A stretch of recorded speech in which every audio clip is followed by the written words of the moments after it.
Introduction to the Perfect Couple. Introduction to the Perfect Couple. In a quiet, upscale neighborhood tucked away from the chaos of the city, lived a couple that everyone admired, Ayan and Zara.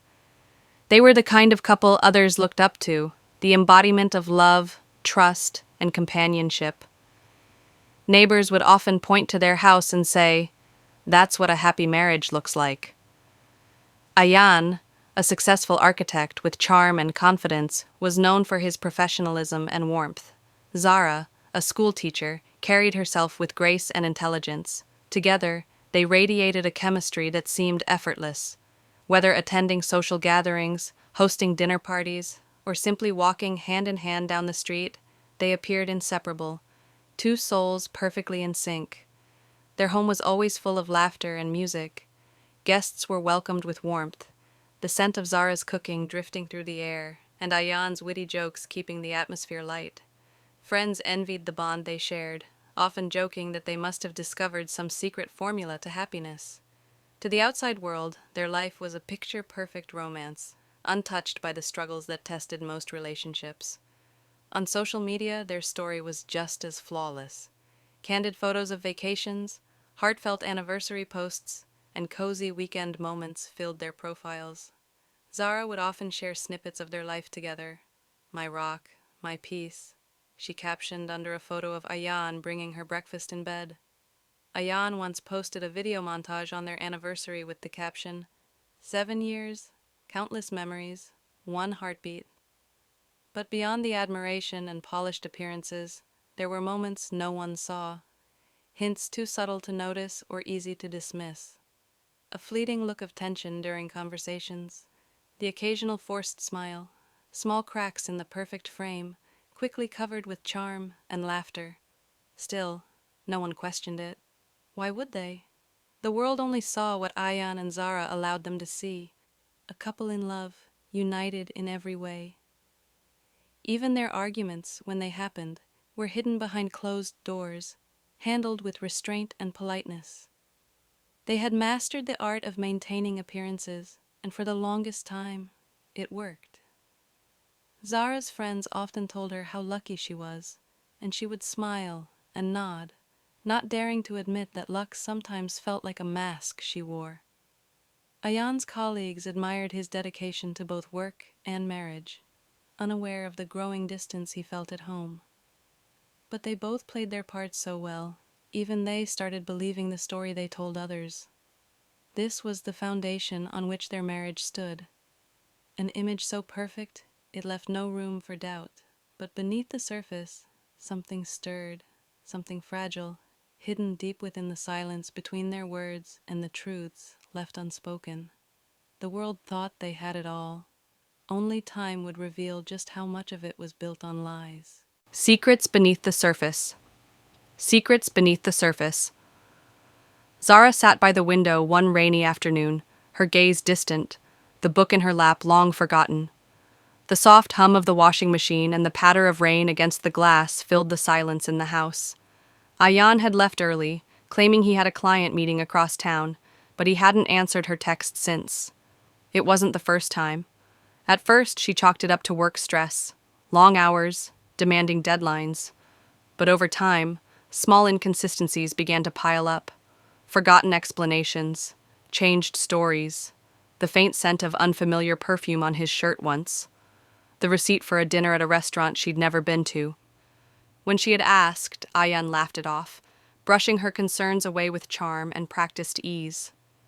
Still, Zara couldn't shake the unease creeping into her heart. She began to notice more. Calls he'd take in another room, his sudden protectiveness over his phone, the weekends he spent working in his office, always locking the door behind him.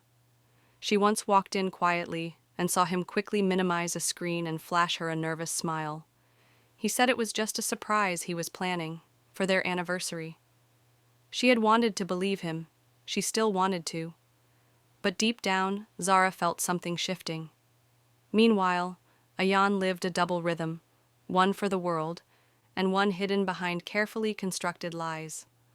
What had started as a few harmless secrets had evolved into something much darker, He had formed connections outside the boundaries of marriage, emotional and physical. What he had once dismissed as just a distraction had now become a web he couldn't untangle himself from. But guilt was a silent companion. It followed him into every room, lingered on his conscience every time Zara smiled at him with love and trust. He told himself he had reasons, pressures she didn't understand, loneliness she hadn't noticed. But deep down, he knew none of it justified the deception. The lies began to leak into their home. Zara found an unfamiliar earring under the passenger seat of his car. Ayan claimed it belonged to a client he had dropped off after a meeting. She wanted to scream, to demand the truth, but she simply nodded, storing the moment in the growing list of things that didn't add up. She didn't want to admit it yet. Admitting it would mean accepting that the life she had built, the marriage everyone admired, wasn't real. And so, like Ayan, she played along. But something in her had changed.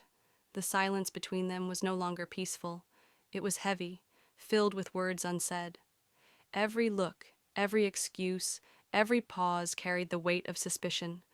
The foundation beneath their perfect life had begun to crack, and though neither of them spoke it aloud, both could feel the truth rising, slow and inevitable, like water behind a dam about to break. Red flags ignored. Red flags ignored. Zara clutched her scarf tighter as she stood outside the boutique cafe where she and Ayan had planned to meet. The reservation was for 6 p.m., a small celebration for his recent promotion. It was now 6:45, no call, no message, just silence. When he finally arrived, slightly breathless with a rehearsed smile, he kissed her cheek and apologized. Client meeting ran over. You know how it is. He ordered her favorite drink before she could speak. Just like always, charming, thoughtful, and disarming. Zara smiled weakly, forcing herself to believe him again. This wasn't the first time he'd been late, and probably wouldn't be the last. But something about his demeanor, the way he avoided eye contact just a little too long, made her heart sink. Still, she said nothing, because love makes excuses when logic demands questions, because trust, once built, is hard to break, even when it starts to crumble quietly. At home, more red flags had begun to surface. One evening, while folding laundry, Zara found a receipt for a jewelry store tucked into the pocket of Ayan's coat. She stared at it, heart pounding. The date was last week, no birthday, no anniversary. When she asked about it, he grinned and said, "You'll see soon, don't ruin the surprise." She wanted to believe it was for her. When Zara told her friend Mira about the growing unease in her heart, Mira hesitated before responding. "Zara, are you sure everything's okay? You've mentioned a few things lately that don't sit right." But Zara brushed it off. "He's just been busy, work's stressful. I'm probably just overthinking things." And she truly believed that, because believing anything else would be too painful. It would mean facing a truth she wasn't ready for. Ayan, on his end, grew more confident in his deception. Every time Zara ignored a red flag, it strengthened his illusion of control. He convinced himself that if she hadn't confronted him yet, she never would. He still brought her flowers, still smiled as they watched TV together, still kissed her forehead every night. But inside, he was split, living in the comfort of routine and the thrill of secrecy. The red flags multiplied, locked drawers, canceled plans, that sudden defensive tone in his voice whenever she asked harmless questions. Once she picked up his phone by mistake when it buzzed. He snatched it from her so quickly his hand nearly hit hers. "It's just work," he snapped, then quickly softened his tone. "Sorry, just sensitive stuff. You know." She nodded. Of course. Love had always been their glue, but now it had become her blindfold. Zara told herself that all couples go through rough patches, that trust meant giving space, not asking questions, that he was still her Ayan, the man who held her when she cried, who promised forever. But deep inside, something kept whispering, "You saw it. You just chose not to look too closely." A confession is made. A confession is made. The house was unusually quiet that night, the kind of silence that presses on the chest, dense, expectant, heavy. Zara stood in the kitchen, absent-mindedly stirring a cup of tea that had long gone cold. The lights were dim, the clock ticking louder than usual. She had waited all evening, trying to distract herself with chores, a book, even a movie. But none of it could silence the unease building inside her. Ayan walked in at 11:17 p.m. No message, no call. His collar was undone, his expression unreadable. Zara turned slowly to face him, her eyes calm but firm. "Where were you?" she asked, her voice steady but lacking warmth. Ayan paused, looked down, then met her gaze. Something in his eyes was different this time. Not rehearsed, not clever. Just tired. "Zara, we need to talk." Her breath caught. Those 5 words never led to anything good. He didn't sit. He stayed near the doorway, like someone preparing to run. "I didn't come from work," he began. "I haven't been going to late meetings these past few weeks." Zara's heartbeat quickened. Her hands gripped the edge of the counter. She said nothing. Let him speak. "There's someone else." The words fell like a bomb. It wasn't just suspicion now. It wasn't just red flags or late nights or unanswered calls. It was truth, raw and brutal. She stared at him, mouth slightly open, as if the words hadn't quite registered. "How long?" she asked, barely above a whisper. Ayan swallowed hard. "A few months." Zara felt her legs weaken. She sat on the nearest chair, the silence screaming between them. A few months, so all the stories, all the lies, the dinners, the perfume, the secrecy, it had all been real. She hadn't been imagining it. Her instincts had been right, and yet, here she was, shocked beyond belief. "Why now?" she finally asked. "Why are you telling me this?" He took a slow breath. "Because I can't keep lying to you, and because she's pregnant." Zara's body went cold. She closed her eyes, feeling the room tilt, the ground beneath her cracking wide open. Every memory flashed in her mind. Anniversaries, late-night talks, future plans, all of it now blurred with betrayal. She looked up at him, as if searching for the man she thought she married, the man who promised her forever. He wasn't there anymore. Ayan's face was pale. He wasn't proud. He wasn't triumphant. He looked like a man who had destroyed something he never truly valued until it was gone. Tears burned Zara's eyes, but none fell. Her voice, though trembling, was composed. "You didn't just break our marriage, Ayan. You buried it." She stood and walked past him, no longer needing any answers, because now she finally had the truth. The web of lies unravels. The web of lies unravels. The next morning, the house felt hollow, stripped of warmth. The silence was no longer peaceful. It was deafening. Zara moved through the motions, making tea, feeding the cat, replying to emails, but her mind wasn't in it. Her body functioned on autopilot, but her soul was in free fall. Ayan had slept in the guest room. She hadn't asked him to. He simply knew he didn't belong beside her anymore. But the damage didn't stop at the confession. It was only the beginning. Later that day, Zara sat at her desk, trying to focus, when her phone buzzed with a message from an unknown number. "You don't know me, but I think you should." Attached was a photo, Ayan, laughing, his arm around a woman Zara had never seen before. Her stomach twisted. She stared at the picture, the timestamp only a week old. Not only had Ayan cheated, he was still seeing her. Zara confronted him that night, phone in hand. "You told me it was over," she said, voice shaking. "You said you wanted to be honest."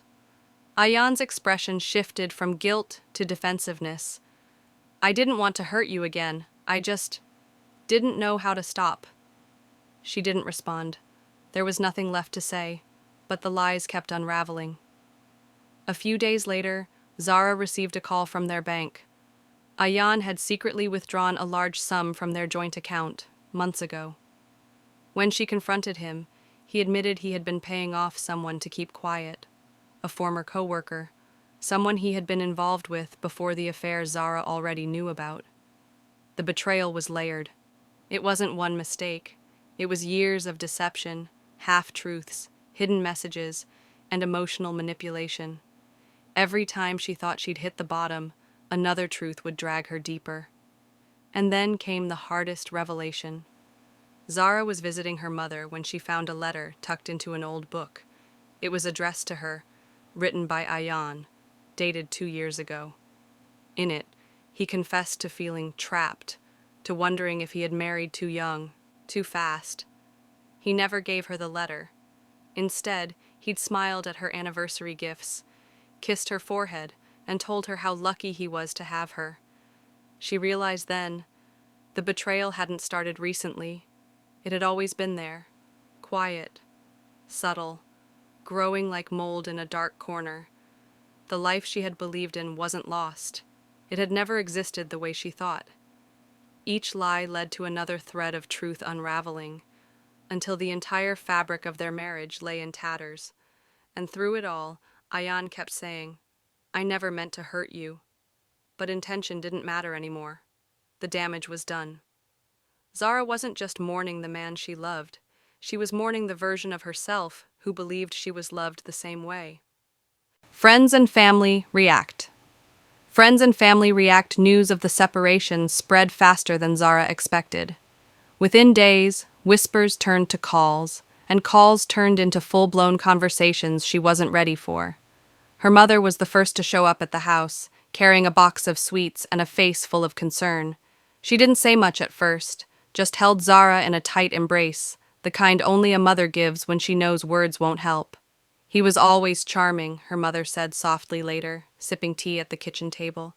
"But I saw something in his eyes the day he met us, something distant." Zara was surprised. "Why didn't you ever say anything?" Her mother shrugged. "Because you were happy, or at least you seemed to be." The next few days brought a wave of emotional visitors. Mira, her closest friend, arrived in fury. "I swear I knew it," she said, pacing the living room. The way he avoided eye contact, the fake politeness.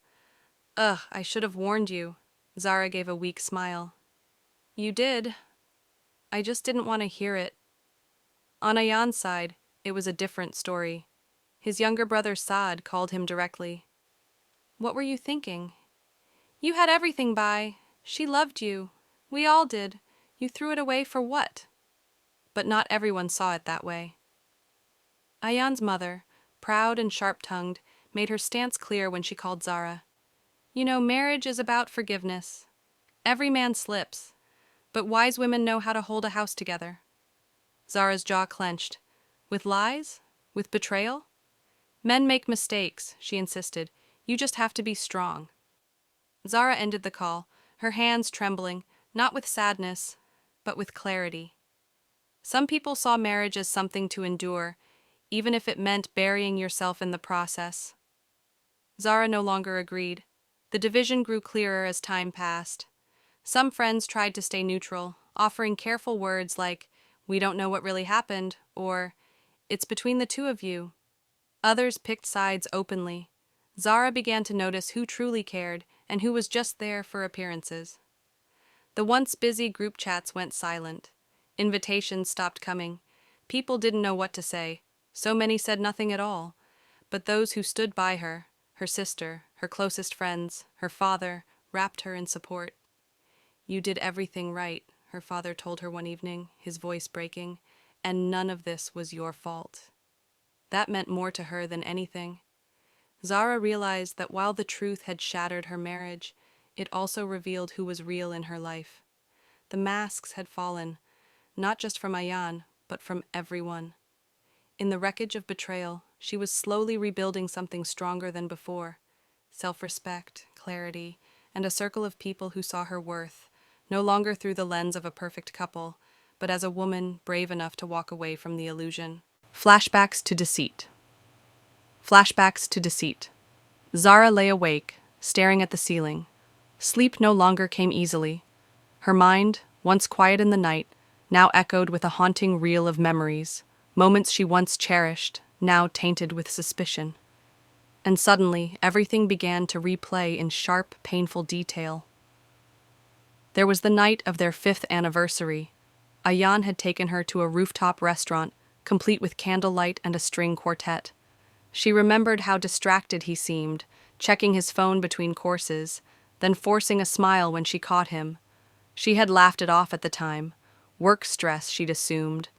But now, she wondered, was he messaging her that night? The other woman? Another flash. Zara scrolling through photos on their shared tablet months ago and stumbling across a blurry image of a woman at a beach. Her face turned away. When she asked about it, Ayan had said, "Oh, must have been from that firm retreat. One of the wives, maybe." She believed him. She deleted the image. She had no idea she was erasing a clue. Then, the sudden business trip to Lahore, the last-minute booking, the vague itinerary. He hadn't taken his laptop. When she offered to drop him at the airport, he insisted on a taxi. "It's too early. You need your rest," he'd said, kissing her forehead. But now, she knew, he had never gone to Lahore. Zara remembered hosting a dinner party just weeks before the confession. One of Ayan's co-workers had come with his wife. During dessert, the wife had said, "So, is she coming too?" before being quickly elbowed by her husband. Ayan had chuckled and changed the subject so fast no one noticed. No one but Zara. At the time, it was brushed off as a misunderstanding. Now, it screamed like a red siren. There was the day she had food poisoning, curled up on the bathroom floor. Ayan had stayed in the other room to let her rest, but she remembered hearing muffled conversation. She thought he was on a work call. Now, she questioned everything. Was that a phone call at all? Or a whispered conversation with the person he truly cared about? Even simple things felt like betrayal in hindsight. The gifts she never received, the trips he always postponed, the way he'd grow distant after certain weekends, how his mood would shift instantly after checking a message, sometimes lighter, sometimes colder. At the time, she blamed herself, thinking, maybe I'm too sensitive. But no, she had simply been too trusting.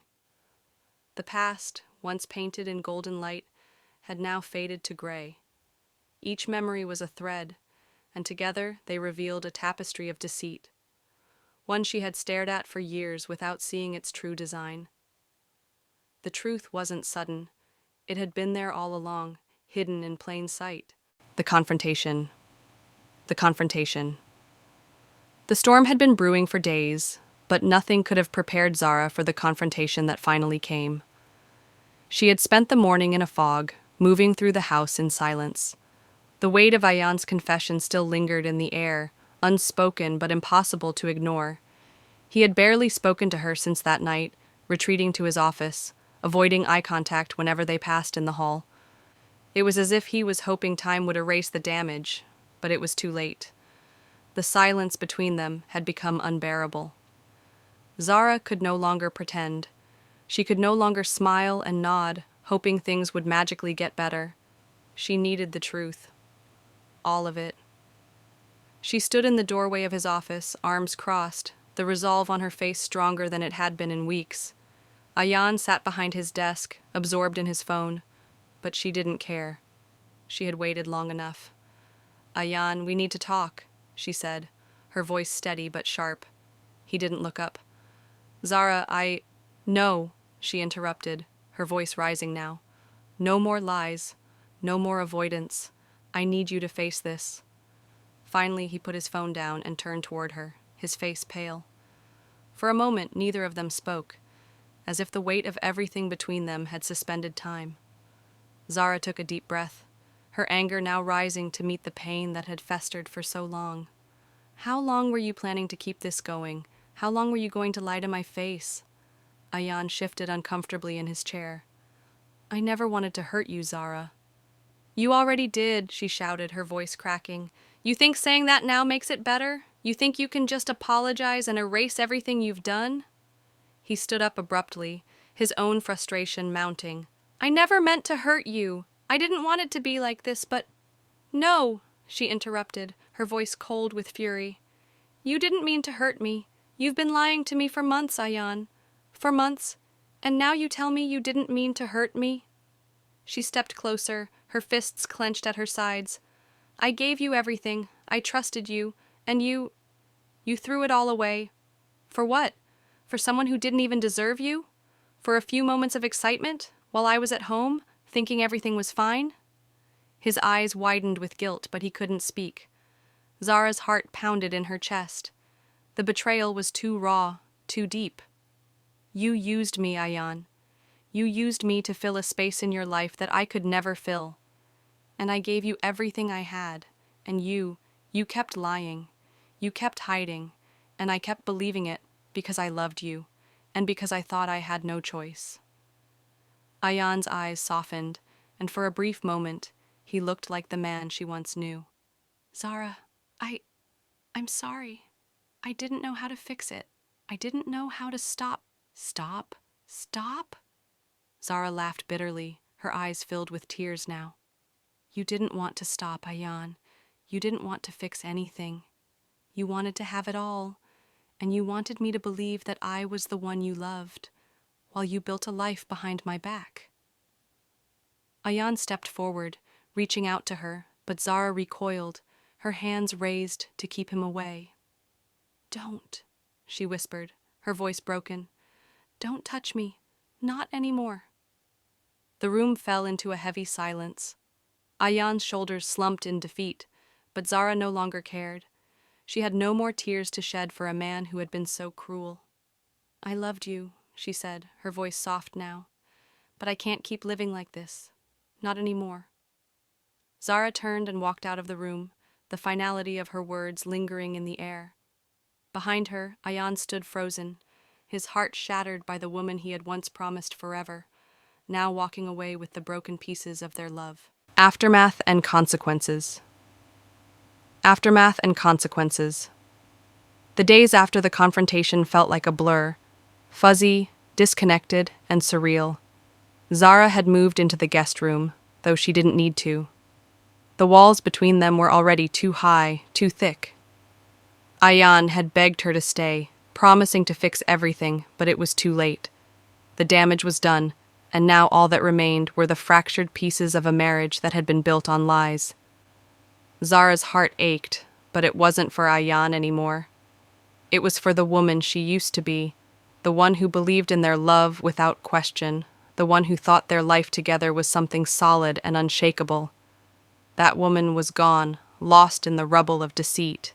She spent her days in a fog, going through the motions of work, barely able to focus on anything. Her friends reached out, offering support, but even their comforting words felt hollow. Nothing could fix this. Nothing could undo the years of lies. Meanwhile, Ayan had sunk into a deep isolation of his own. He spent his nights at the office, his days with a distant look in his eyes. His attempts to apologize felt more like a desperate need for forgiveness than a genuine desire to make amends. He had already crossed a line he couldn't come back from, and no amount of apologies could change that. One evening, Zara sat in her office, scrolling through old pictures of their wedding day. The photos were beautiful, full of smiles and laughter, but now they were just reminders of how far apart they had grown. A sudden wave of grief hit her as she remembered the way Ayan had held her that day, his promises whispered in her ear like a sacred vow. She wiped away a tear, then turned off her computer. She was done with the past. She couldn't keep living in it. Ayan, on the other hand, seemed determined to salvage something, anything. He asked for counseling. He asked for space. But Zara had already made her decision. She couldn't rebuild something that had always been built on shaky ground. And as much as it hurt, she realized she didn't want to. The consequences of Ayan's betrayal stretched beyond their marriage. Friends who had once adored him now distanced themselves, uncomfortable with the weight of his lies. Some called him weak, others called him selfish. The respect they had for him evaporated, replaced by judgment and pity. His work life became strained too. The stress, the guilt, the tension. He was no longer the charming, competent man who once commanded the room. His colleagues began noticing the change, whispers following him through the hallways, and even his clients seemed to sense something was off. For Zara, the impact was more personal. She had always been the one to put others first. Her friends, her family, and especially Ayan. But now, she had to learn to put herself first. She spent more time with her friends, went on solo trips, reconnected with hobbies she had long abandoned. Slowly, she was rediscovering who she was outside of the woman she had been in her marriage. Her heart was bruised, but it wasn't broken beyond repair. It would take time, time to heal, time to forgive herself for allowing it to go on for so long. But she knew one thing for sure. She wasn't going to wait for Ayan to fix her. The lies had stolen their marriage, but they would not steal her future. Final truth and moving on. Final truth and moving on. Weeks passed, and the silence between Zara and Ayan had turned into an uncomfortable but necessary distance. Neither of them spoke about their future, because they both already knew it had ended. The truth of their marriage had been laid bare, and now there was nothing left to do but face it. Zara had been slowly rebuilding her life, bit by bit. The days were still filled with heaviness, but there were moments, small, fleeting moments, when she caught a glimpse of the woman she used to be, the one who believed in herself, the one who wasn't defined by someone else's mistakes. One evening, Ayan asked her to meet him at their favorite cafe. He had insisted, no texts, no calls, just a simple request. It had been over a month since they last sat down together, and Zara knew this was the moment he would either try one last time to salvage their broken marriage, or finally let her go. She arrived early, hoping to gather her thoughts, but the moment she saw him walking toward her, her stomach twisted. He looked different, his face drawn, his eyes tired, but there was something else. He seemed resigned. Gone was the hopefulness, the man who thought he could talk his way back into her heart. Zara took a deep breath as Ayan sat down, his hands trembling slightly as they rested on the table between them. "I've been thinking a lot," Ayan started, his voice quieter than she remembered. "About everything. And I finally understand what I did to you. I understand how much I hurt you." Zara didn't speak at first. She had heard him say these things before. She had heard the apologies, but now they felt different, like they were coming from a man who no longer thought he could fix things, like they were coming from someone who had finally accepted the consequences of his actions. "You're right," she said softly. "You hurt me, and I let you. I ignored the signs. I kept believing that we could fix everything, even when I knew deep down that I was lying to myself." Ayan looked at her, his eyes full of sorrow. "I was selfish, and I wasn't honest with you, with myself, with anyone. I thought I could have everything, be the man I promised you I would be, and still chase the parts of myself that didn't belong with you. But in the end, I lost everything that mattered." There was no anger left in Zara, no bitterness, just an overwhelming sense of finality. "I loved you," she said, the words coming out more slowly than she expected. "But I can't live in this lie anymore. I can't keep holding on to a version of you that isn't real. I need to move on. For me." Ayan's face crumpled, but he nodded. "I understand. I've known for a while now that I can't ask you to stay." Zara looked at him, not with the pain of betrayal, but with a sense of relief. "I don't want to hate you, Ayan. I just need to find my peace again, and you need to find yours. I can't do that while I'm holding on to something that doesn't exist." For a long moment, neither of them spoke. The noise of the cafe around them felt distant, irrelevant. There was only the truth.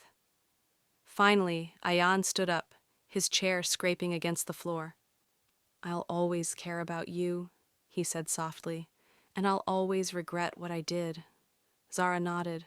"I know, but I have to let go." He walked away, not looking back. As Zara watched him leave, she felt something shift inside her. The man she once loved was gone, and though his absence still stung, she could finally breathe again. She wasn't trapped by the past anymore. She had let go of the lies, the guilt, and the false hope. And for the first time in a long while, Zara felt like she could move forward, not just away from Ayan, but toward herself, toward a future where she could write her own story, unburdened by betrayal. She stood up, took a final look at the empty seat across from her, and walked out into the world with her head held high.